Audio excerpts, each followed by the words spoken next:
I'm reassured now. Bonjour, bienvenue à notre réunion avec l'Église du Jubilé. Sur Facebook, on est la communauté Jubilé parce que qu'est-ce qu'on veut créer? C'est une communauté entre nous qui pense de la même manière. Donc, bienvenue encore. Dimanche matin, on est ensemble dans notre réunion maison et tout le monde est bienvenu. Les adresses, tout ça va être donné autour de la vidéo. Tu peux nous trouver ou tu peux être avec nous sur Zoom le dimanche matin. Et mercredi soir, on a une réunion Zoom. Et je trouve ça bizarre, hein? Réunion Zoom. Ça l'arrête vite. Mon dos, il y a une réunion. C'est parti. En tout cas, non, c'est réunion Zoom. On se rencontre ensemble sur Zoom. Puis le Seigneur est là avec nous encore. Dans le mercredi soir, on regarde l'Ancien Testament, dimanche matin, dans le Nouveau Testament. Et ce matin, on est dans le livre de Corinthiens. Et je vais demander à ma femme de lire le chapitre 5. Après qu'elle lit ça, j'ai une couple de commentaires sur la fin du chapitre 4. Donc, je vais demander à Margie de lire. On entend dire généralement qu'il y a parmi vous de la débauche, et une débauche telle qu'elle ne se rencontre même pas chez les païens.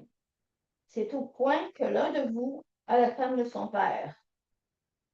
Et vous êtes emplis d'orgueil, et vous n'avez pas été plutôt dans l'affliction, afin que celui qui a commis cet acte soit ôté du milieu de vous. Pour moi, absent de corps, mais présent d'esprit, j'ai déjà jugé comme si j'étais présent celui qui a commis un tel acte. Au nom du Seigneur Jésus, vous et mon esprit étant assemblés avec la puissance de notre Seigneur Jésus, qu'un tel homme soit livré à Satan pour la destruction de la chair, afin que l'esprit soit sauvé au jour du Seigneur Jésus. C'est bien à tort que vous vous glorifiez.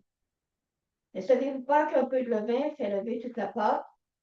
Faites disparaître le vieux levain, afin que vous soyez une pâte nouvelle, puisque vous êtes sans levain, car Christ, notre Pâque, a été immolé. Célébrons donc la fête, non avec du vieux levain, non avec un levain de malice et de méchanceté, mais avec les pains sans levain, de la pureté et de la vérité. Je vous écris dans ma lettre de ne pas avoir de relation avec les débauchés, non pas d'une manière absolue, avec les débauchés de ce monde, ou avec les cupides, ou les ravisseurs, ou avec les idolâtres. Autrement, il nous faudrait sortir du monde.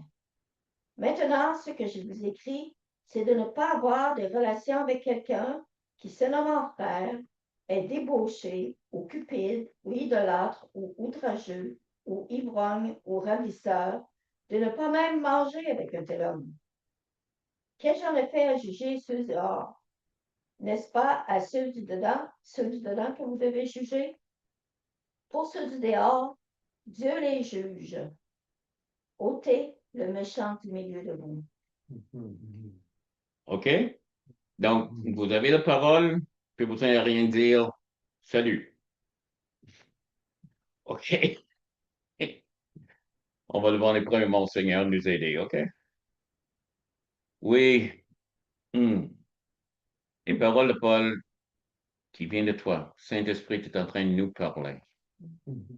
La plus grande chose, c'est qu'on ne se moque pas de toi.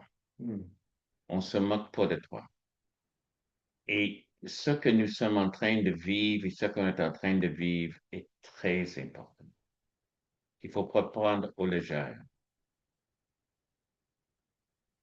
On a un ennemi et s'il ne peut pas nous arrêter, il va nous corrompre afin qu'on ait plus d'effet. Aide-nous, Seigneur. Aide-nous à voir ce que tu es en train de dire à l'Église. Saint-Esprit, on a des oreilles pour entendre ce que tu dis. Et surtout, s'il y a des choses dans les pratiques qu'il faut faire, on les fait, Seigneur. Par ta grâce et ta force. Aide-moi à transmettre ce que tu veux dire aujourd'hui. On est rendu au chapitre 5 et c'est assez sérieux si tu as entendu les paroles. Puis Paul il passe pas par quatre chemins. Tu sais, Mhm. il est vraiment direct en train de dire, écoute, les gars, là. Mais on va regarder quelque chose qu'il est en train de dire en chapitre 4, et c'est un peu à part, mais je ne vais le pas manquer. Euh, les choses qu'il dit, hmm, ah, j'ai mieux avoir les notes pour le chapitre 4. OK. Verset 16 en chapitre 4, il dit, je vous le conjure, soyez mes imitateurs. Il faut être certain de toi-même. Paul a une démarche avec Dieu, mais il est certain en qui il est cru. Il est certain que ceux qui vont le regarder vont aussi croire en lui. On a parlé un peu tantôt de quelque chose que on a une idée de dire ça, surtout à des nouveaux qui acceptent le Seigneur, de garder vos yeux sur Jésus.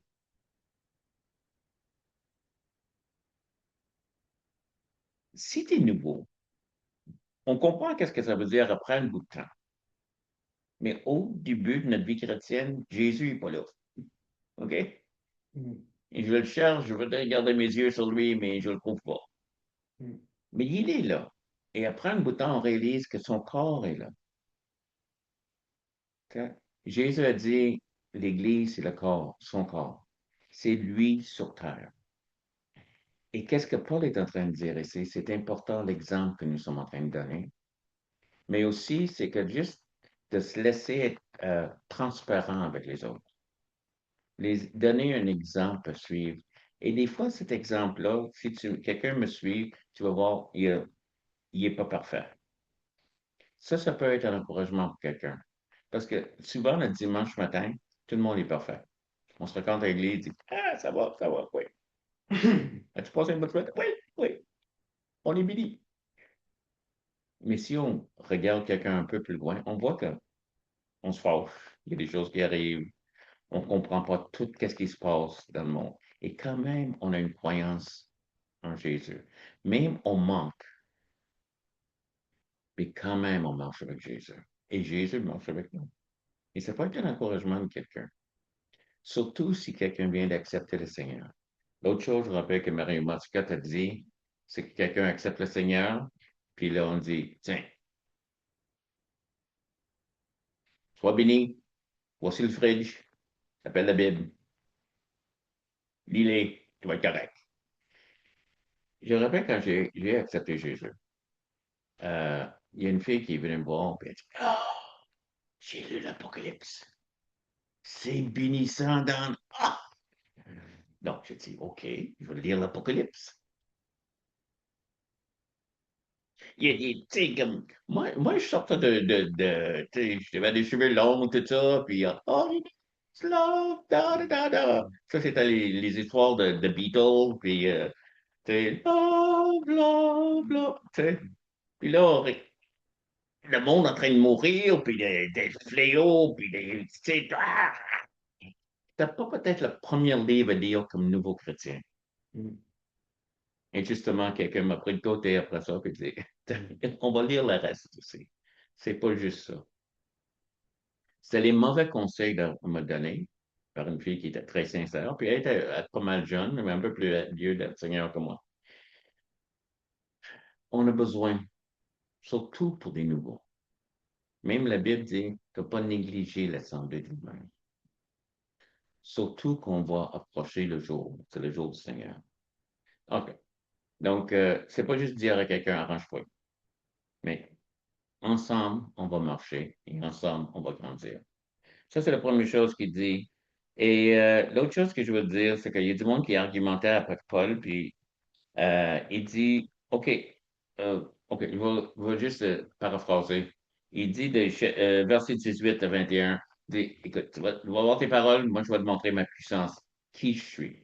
Et ça me fait ça penser l'argument que en Nombre chapitre 16, il y avait qu'est-ce qu'ils appellent la rébellion de Corée. Ils sont venus voir Paul, puis dit, on n'est pas d'accord, puis on est beaucoup de personnes, puis tout ça, puis on va prendre une vote. Donc, Moïse. Moïse, Moïse, c'est ça oui, exactement. oui, Parce que Paul n'était pas vivant. Paul n'était pas là, mais il était dans le futur, mais vraiment, Paul, c'était un autre nom pour Moïse, mais personne ne le sait. Il y a juste moi. Excuse-moi. Mais en tout cas, Corée, on dit à Moïse que t'es pas d'accord, t'es ça, puis on est plusieurs qui sont pas d'accord, donc on va faire une botte, puis on t'enlève comme chef, puis tout ça. Puis il y avait toute cette gang-là, il y avait 250, je sais, avec Corée, à part de leur famille, et il y avait Moïse et Aaron de l'autre côté. Donc, il allait avoir une botte, mais de l'autre côté, il y avait Dieu. Donc, il y avait Moïse, Aaron et Dieu. Devine qui a gagné le vote. Parce qu'après que le vote était pris, il y avait 250 titres de sang. Dieu a fait brûler les 250. Puis, à la même temps, il a gagné l'argument. Mm. Okay? Yep. Paul est en train de dire aussi, tiens, montre-nous tes paroles, je vais te montrer ma puissance. Yep. Il y a quelque chose pour la présence de Dieu, l'onction de Dieu. Et qu'est-ce qu'il faut dire ici en chapitre 5? C'est assez euh, euh, d'en face. C'est comme si c'est assez raide, qu'est-ce qu'il est en train de faire. Mhm. Il y a du monde qui critiquait Paul, puis il dit, tiens, il faut te montrer ma puissance, si tu veux. Mais la puissance de Dieu est en train de dire, tiens, Dieu est avec moi. Et ça, c'est le plus grand argument qu'on peut avoir. Si Dieu est avec moi, ok, et toi, tu es contre moi, et toi, tu te dis, je suis pas correct, c'est pas important. C'est qu'est-ce que Dieu est en train de dire. Donc, il parle ici, c'est premièrement, regarde-moi comme exemple. Puis l'autre chose, c'est, il va te montrer qui je suis par la puissance qui est en moi. Puis là, il rentre. Après avoir toute cette. Oublie pas que c'est toute une lettre. Donc, il débute en train de dire il y a des divisions parmi vous. La raison des divisions, c'est parce qu'il y a du monde qui sont pour moi, mais il y a trois groupes qui sont contre moi. OK? Qui dit que Paul n'est pas correct. Il commence à parler que le problème, c'est que tu examines les choses avec une sagesse humaine au lieu de sagesse de Dieu. Puis ça, c'est une folie. L'autre chose, une des raisons que tu penses encore de même, il dit en chapitre 3, vous n'êtes pas mature. Et dans ton immaturité, tu es orgueilleux. Tu es orgueilleux assez pour dire, moi, mon jugement est correct. Mhm. Parce que je. Et ça, c'est l'orgueil. Ouais. Et c'était un peuple, l'Église était rendue orgueilleuse. Qui était cette Église-là? Paul dit, mes frères, mes sœurs. Pas parfait, mais encore dans la famille de Dieu. Rappelle toujours de ça. Mais il est en train de dire, on entend, chapitre 5, verset 1. On entend dire généralement qu'il y a parmi vous l'impudicité. Euh, je crois que la traduction tendance, ça dit la débauche, Mhm. mais c'est juste, il y a du péché. Et une impudicité telle qu'elle ne rencontre pas chez les païens. Les païens, c'était les Grecs. Et si tu connais l'histoire grecque, la célébration sexuelle des Grecs, leur vie sexuelle était tellement libre, ben, je veux dire, pas libre dans le vrai sens, parce que d'habitude, ça cause des problèmes. Mais dans leur idée, c'est-à-dire, il y avait Permis. la permissivité, ben, ça là, permis, euh, de faire. Donc, il y avait comme un dicton disant que il y avait les. Oh, je ne me rappelle pas lequel c'était. En tout cas, je crois que c'est les prostituées pour le plaisir, les maîtresses qui s'occupent de leur corps et les femmes pour s'occuper des enfants. Dans leur mentalité, c'était correct, ça. Mm.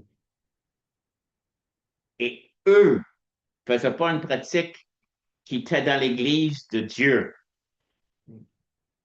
Eux trouvent cette pratique-là affreux. Ça se peut pas. Et l'Église permettait. C'était ouvert. Le gars il était pas en train de cacher son péché. Mm. Il y a du monde qui dit, mais regarde, l'Église est remplie d'hypocrites. OK. Mais une des raisons que je rappelle d'un homme qui fumait, OK? Il cachait. J'ai parlé avec lui, il avait un problème avec. OK. Puis, je ne sais pas s'il l'a vaincu ou non. Euh, c'est pas une chose qui. En tout cas, il était un bon chrétien. Mais la raison qu'il cachait, c'est afin de ne pas influencer d'autres à fumer. Il y a des gens un peu comme ça qui luttent avec quelque chose dans leur vie, mais ils ne veulent pas que les autres embarquent dans leurs propres problèmes. Mm.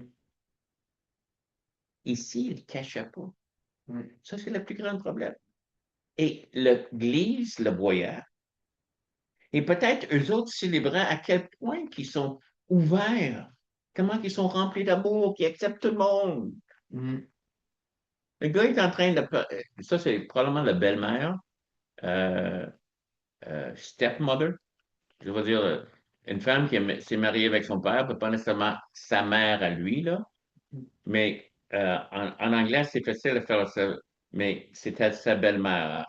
Juste que la belle-mère, stepmother et mother-in-law, c'est le même mot en français.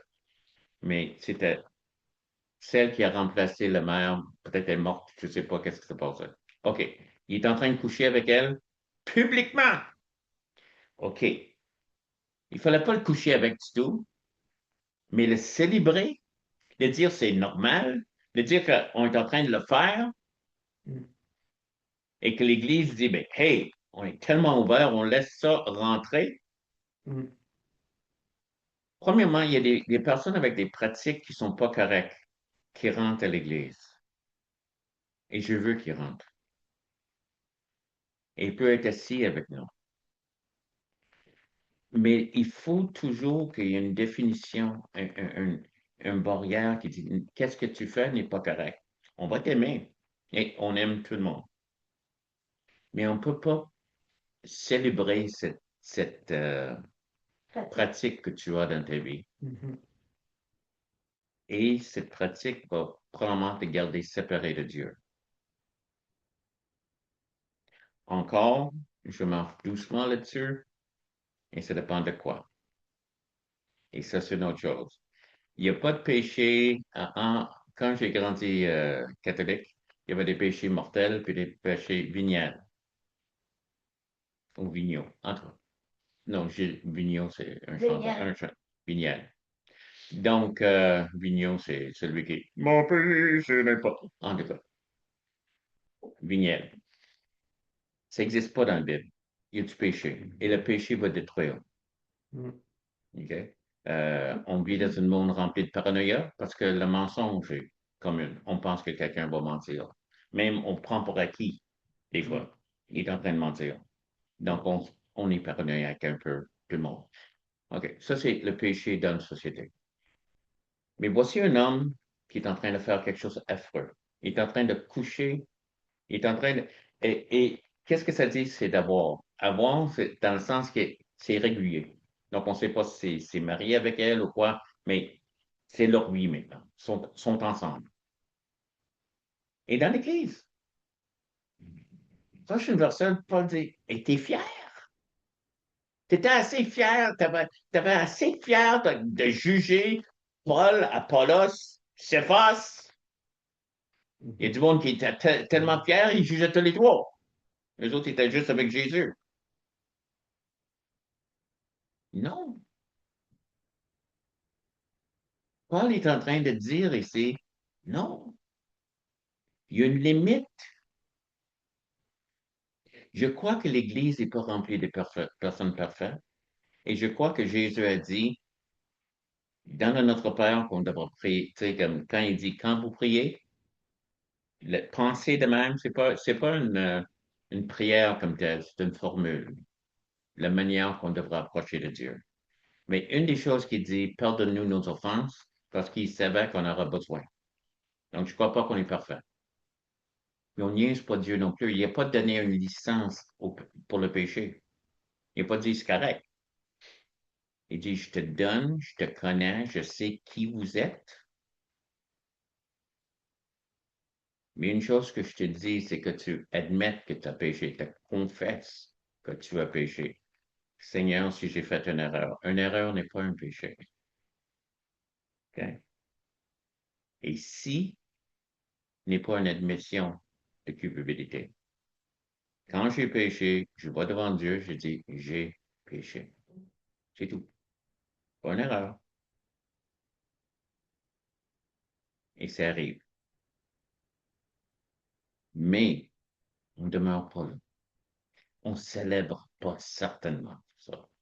On n'est pas en train d'emmener des drapeaux et toutes sortes de choses en train de dire, on est en train de pratiquer ces choses-là. C'est ça le problème.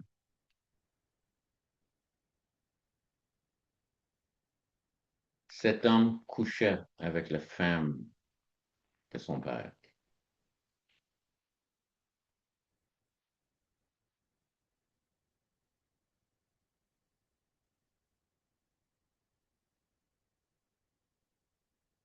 C'est au point que l'un de vous a la femme de son père.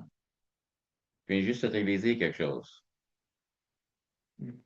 Ça ne dit même pas qu'elle est séparée de son père. En tout cas, je ne connais pas l'histoire exactement, mais c'est qu'est-ce qu'on dirait en bon français, un char, ça se dit-tu? Et ça cause des problèmes à l'Église, que même les païens sont en train de... Là, là tu as été trop loin.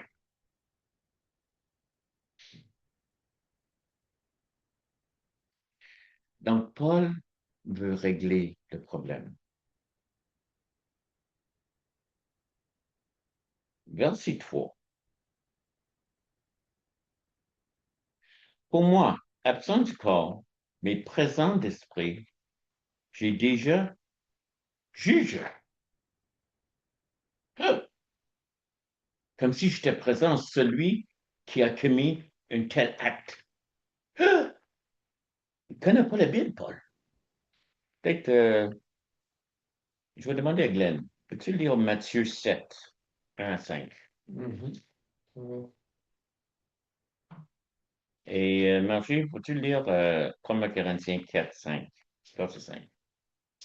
Ne jugez point afin que vous ne soyez point jugés, car on vous jugera du jugement dont vous jugez, et l'on vous mesurera avec la mesure dont vous mesurez.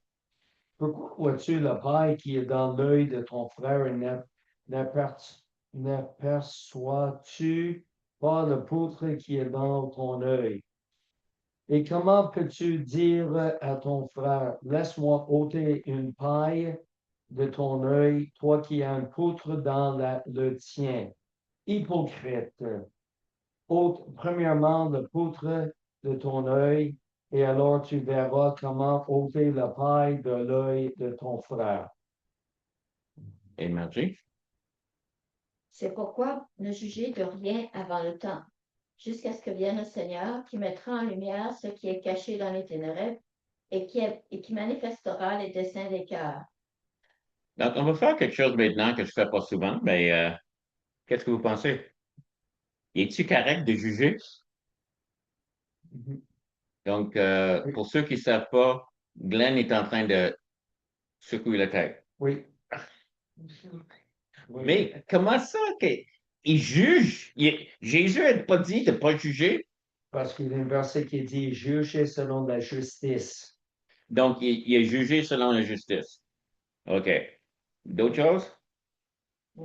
Parce que c'est apparent devant tout le monde qu'est-ce que cet homme fait. C'est pas caché. Oui. C'est apparent pour tout le monde. Alors, on a le droit de juger. Et si le péché est évident, c'est pas confessé dans la manière de vouloir arrêter, mais confessé dans la manière que, hey, regarde-moi. C'est ça. Oui. Alors, Donc, on est en train de célébrer. On est en train de faire quelque chose. Donc, qu'est-ce qu'il est en train de dire ici? Premièrement, contre papa, non. On n'arrive pas à juger quelqu'un parce qu'on se pense meilleur qu'eux. On est des personnes sauvées par la grâce.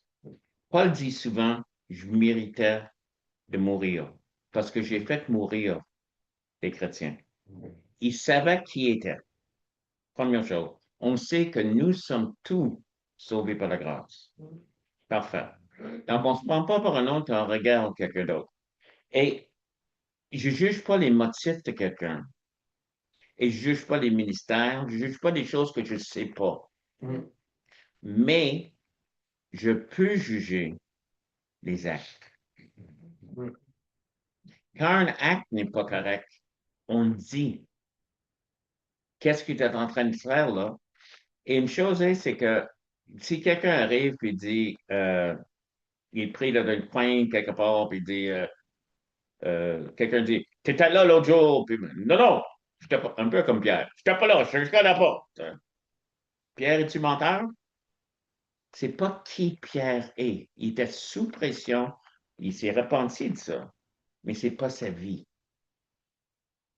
Il y a des actes qu'on commet. Il y a du monde qui est poussé au bout pour frapper quelqu'un. C'est pas quelqu'un de violent, nécessairement. Mais si le pratique qu'il a, c'est régulièrement de frapper quelqu'un, même s'il est chrétien, il y a un problème. Et si la personne pratiquait quelque chose publiquement dans l'Église, c'était correct. Et c'est ça le problème. On a déjà eu de la visite des personnes, puis je me rappelle que dans une de mes églises, il y a une couple qui sont venus, deux dames, puis les autres, ils pratiquaient, ils étaient lesbiennes. Puis il y a tout le monde qui me l'ont dit, mais ils venaient, ils n'étaient pas en train de proclamer ça. Puis une autre chose, ils n'étaient pas chrétiens encore. Mhm. Donc, je les laissais venir et je voyais des changements. Je pense que j'ai quitté l'Église avant que j'ai eu la fin de l'histoire. Il y a une différence ici que de mettre le péché devant le monde et dire, tiens, arrange-toi avec ça. Mm. Ils n'ont jamais été ça, ils n'ont jamais créé des problèmes, ils ont jamais... c'est comme s'ils voulaient savoir quelque chose, ils voulaient apprendre. Et voici un homme qui devra savoir mieux. Et l'autre chose, c'est que l'Église aurait dû savoir. Après ça, c'est intéressant ce que j'étais en train de dire. Mm. Verset 4.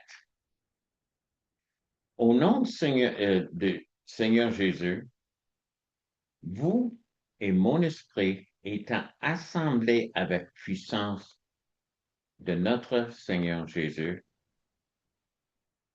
qu'un tel homme soit livré à Satan pour la destruction de la chair, afin que l'esprit soit sauvé au jour du Seigneur Jésus. Premièrement, Mhm. qu'est-ce qui parle ici? C'est le sujet. J'entends parler parmi vous de des divisions.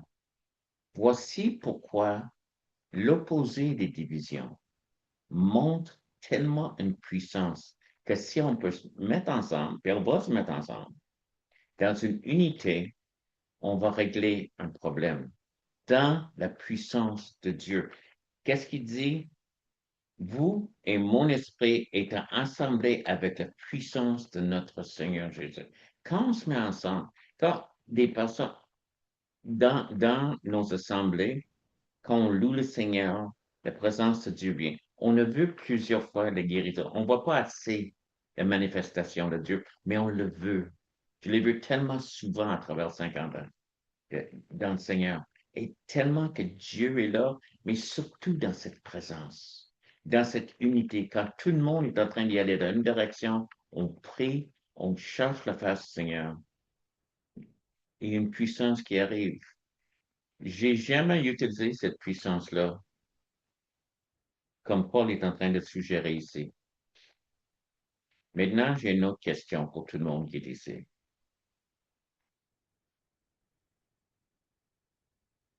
Qu'un tel homme soit livré à Satan pour la destruction de la chair, Mm. c'est-tu le jugement ou la grâce?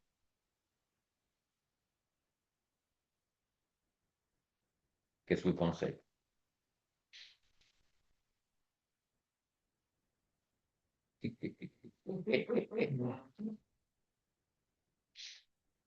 Quelle est la fin de tout ça? Afin que l'esprit soit sauvé. Donc, c'est la grâce. Donc, C'est la grâce. la destruction de sa chair va Oui. N'importe quoi à qui, son salut. c'est ça. N'importe quoi qui peut arrêter. Et oui, c'est pour ça que Jésus a dit, si ton œil te cause à pécher, enlève-les. Puis il dit, si ta main droite te cause à pécher, coupe-les. Mais laisse-moi dire quelque chose avant que tu fasses quelque chose comme ça. Ton œil n'a jamais péché sans quoi? Ta main n'a jamais sorti d'une épicerie en train de dire, t'as volé une barre de chocolat encore. Hey, toi, là, on coupe ça. Non, c'est toujours, ça marche ensemble. Mais qu'est-ce qu'il est en train de dire, c'est que l'importance de qu'est-ce que tu vas perdre vaudra que la peine que si tu as un membre qui te cause à pécher, enlève-les. Mais il n'y a pas un membre qui te cause à pécher. C'est ta décision de pécher. Donc, je sais que je souligne quelque chose, mais je vais te dire quelque chose. J'ai rencontré un homme parce que naturellement, si tu es un homme, et je ne sais pas si les femmes pensent pareil, les hommes, quand ils pensent à la partie qui leur cause des problèmes, c'est pas la main ni l'œil. Qui c'est vraiment, il l'a fait. Il s'est castré lui-même. Il se sentait tellement mal pour lui, puis il était tellement pogné dans son affaire. Premièrement, il était plus spirituel que tout le monde, parce qu'il l'a fait. Mais il était juste, il n'a vraiment pas compris.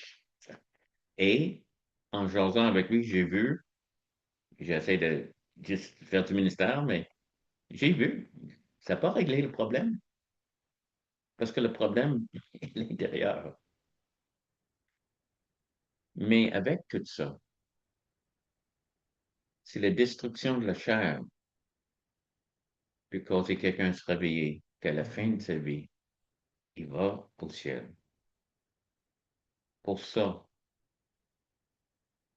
au lieu qu'il manque, ça vaut la peine. Parce qu'à la fin, c'est la grâce. Il est sauvé. Et c'est ça que Paul disait. Dans le deuxième Corinthien, on voit un cas similaire que le monde pense c'est le même. Mais Paul a dit non. Il dit, cet homme, tu l'as châtié, maintenant reçois-les, qu'ils ne soient pas complètement découragés. L'idée le châtiment, c'est de réveiller la personne, mais après ça, de la retourner dans l'Église.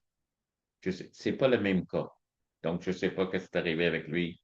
Mais dans 2 Corinthiens, il y a un autre cas qu'il fallait le régler. Ils l'ont fait. Paul les félicite pour avoir pris charge, mais il dit maintenant accepte ce frère-là. Qu'il ne soit pas découragé au point de désespérer. Ça, c'est la grâce de Dieu. Donc, la raison de tout ça, parce que c'est bien à tort que vous glorifiez. Ne savez-vous pas qu'un peu de levain fait lever toute la pâte? Quand on laisse le péché être célébré dans l'Église,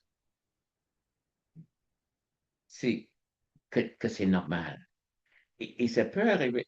J'ai entendu quelque chose dernièrement, c'est qu'un homme dans une grande église évangélique qui croit dans la Bible a prêché contre la sexualité avant le mariage.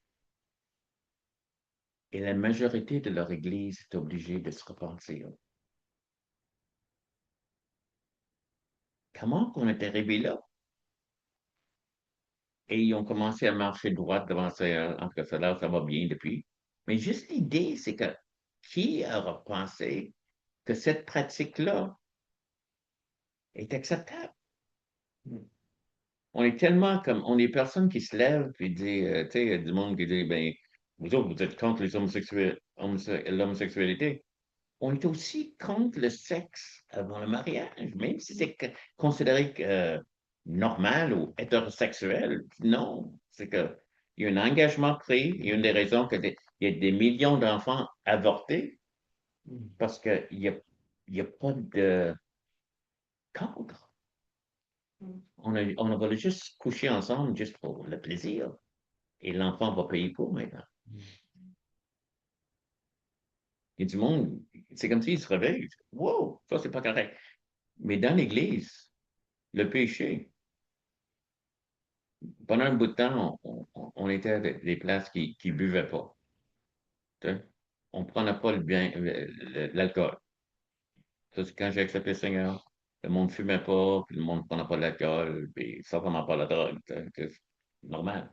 Puis moi, c'est la première journée que j'ai accepté le Seigneur, c'était fini. Le Seigneur m'a délivré de l'alcool, même le fumer, puis tout ça, tout ça. Ça, c'est un cadeau de Dieu. Ça n'arrivait pas à tout le monde. Éventuellement, on a vu que peut-être le vin dans la Bible, et c'est vrai, le vin, c'était du vin. On essaie toujours de dire que c'était du jus de raisin, toujours, mais c'est du vin. À cause de ça, on a laissé ça retourner un peu dans l'Église. Et le monde boit, tu sais, prend une bière, ou prend. J'ai rien contre si l'Esprit de Dieu est sur quelqu'un, et puis, OK. Mais qu'est-ce qui est dommage, c'est quand tu t'assis avec quelqu'un, moi, je ne bois pas. J'ai décidé ça, ça fait 50 ans. Correct. Je ne suis pas un saint pour ça, c'est ma décision. Mais tu es assis avec quelqu'un, puis après un bout de temps, euh, tu sais, Jésus, et tu te rappelles quand toi, tu buvais. Moi, je buvais quand j'étais dans le monde. Quand on a un feeling, là, et la Bible est contre qu'on se saoule la gueule.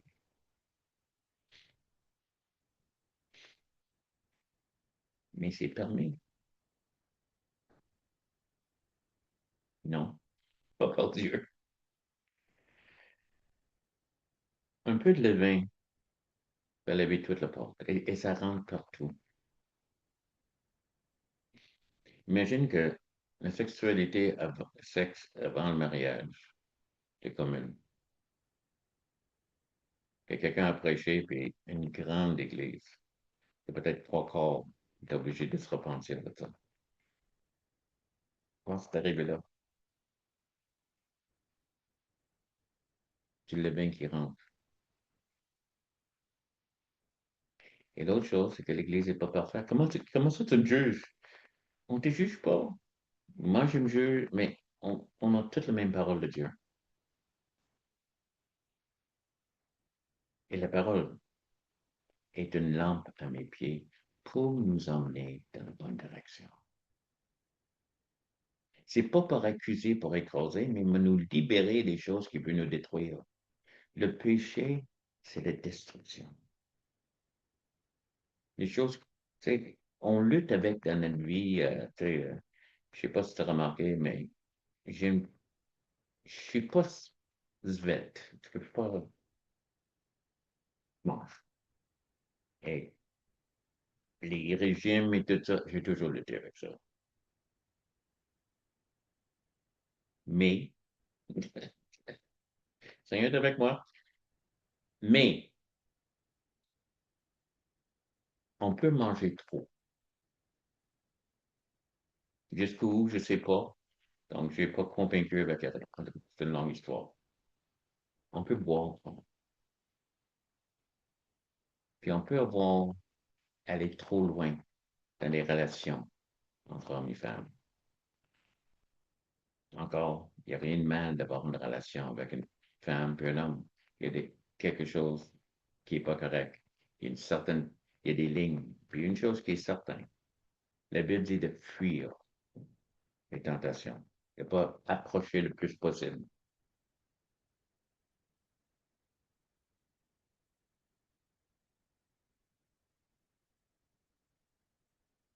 Faites disparaître le vieux levain afin que vous soyez une pâte nouvelle, puisque vous êtes sans levain, car Christ, notre pâte, a été éliminé. Et immolé. Il était immolé pour enlever le levain, ce qui est mauvais. Complètement, complètement. Il nous a libérés. Il nous a libérés 100%. Il ne veut pas le laisser aller dans nos vies comme l'individu, Il veut certainement pas que ça rentre dans la vie de l'Église collective. Célébrons donc la fête, non avec le vieux levain, non avec le levain de malice et de méchanceté. De qu'est-ce qu'il parle ici? Rappelles-tu de quoi qu'on parle? J'ai entendu parler qu'il y a de la division parmi vous.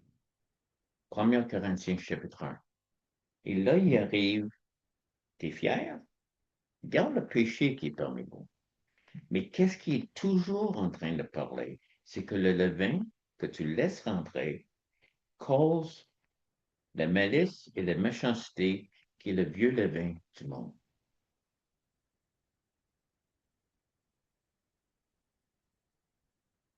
Qui nous permet, oui, d'accepter le péché d'une certaine façon, mais aussi à juger. On va rentrer en jugement avec d'autres. Parce que je suis immature et je suis orgueilleux. Et c'est de là qui viennent les attaques. Le péché, c'est le péché. Okay? Tu ne peux pas passer à côté. On amène devant le Seigneur, on confesse, on dit, j'ai fait mal et j'arrête la pratique. Une chose qui est certaine, si je suis en train de pratiquer avec quelqu'un d'autre et je vais le rencontrer et je vais, tu sais, si j'ai un problème avec la boisson, je vais, comme tu es alcoolique, et je ne vais pas dans un bar. Je ne vais pas me laisser tenter tout le temps. J'évite des situations aussi dans lesquelles je vais tomber dans le péché. Parce que c'est destructif pour moi et c'est destructif pour le corps. Et c'est ça que Paul est en train de dire. Il vaudrait mieux que cette personne soit condamnée à être malade. Il y a du monde qui dit ici, c'est que voilà juste l'excommunité. Oui, ça c'est certain. Mais quand il parle de destruction de la chair, c'est ça que ça dit. Il y a du monde qui dit, mais on parle de... Non, il parle de vraiment une puissance qui va agir dans le gars afin qu'il soit sauvé. Mais surtout, sors-les du corps. Parce que ça, tu vas amener la bière, le vin, de la méchanceté et de la malice. Et ça, c'est qu'est-ce qui cause les divisions. Ouf. Dieu a un plan pour nous. Il dit, je t'ai venu que tu as la vie, que la vie en abondance. Il n'est jamais venu pour enlever, mais pour donner. Et qu'est-ce que Dieu donne peut nous satisfaire complètement dans nos vies. On ne trouvera pas comme cet homme a décidé d'aller en dehors les bornes que Dieu a établies pour trouver une relation avec quelqu'un qui n'était pas correct. Et ça ne sera jamais satisfaisant. Si je veux être satisfait, c'est en dans ces bornes que Dieu a établies. On va trouver la vie en abondance. Dieu veut ça pour toi. Il veut une vie abondante. Il veut que tu trouves qu'est-ce qui est bien. Qu'est-ce qui te fait du bien. Alléluia. Donc, si tu es chrétien, tu lâches. Qu'est-ce qui est en arrière? Tu as un péché dans ta vie, amène-le devant le Seigneur, confesse-le. Si tu as des problèmes, trouve du monde en qui tu as confiance, que tu peux avoir confiance, que tu peux parler avec. Ils vont t'aider, ils vont prier pour toi. Ils vont jaser avec toi le nombre de temps que tu as besoin. Si tu n'es pas chrétien, il y a une place. Jésus veut t'emmener. Il veut te pardonner tes péchés. Il veut te donner une nouvelle vie en lui. Et puis, il veut te garder de ce qui est en train de détruire ta vie. Qui est le péché? Il est mort pour ça. Il a vaincu la mort. Il a vaincu l'enfer. il a vaincu le péché. Si tu l'acceptes, qui est mort pour toi sur la croix de Calvaire, tu seras sauvé. Tu ne périras pas, mais tu auras la vie éternelle. Qu'il se reçoive.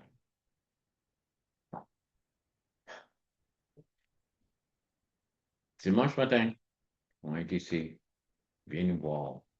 On peut, dans notre église maison, à Saint-Augustin-de-Demont, si tu es dans la région de Québec. Et mercredi soir, on a des réunions Zoom, 18 heures. L'adresse et toutes ces choses-là sont données dans les informations qui sont données avec le vidéo. On aimerait ça entendre parler tes idées, tes réactions. Donc, tu peux communiquer avec nous. Et si tu veux téléphoner même, le numéro de téléphone est là. Merci de m'avoir écouté et à la prochaine. Je vais juste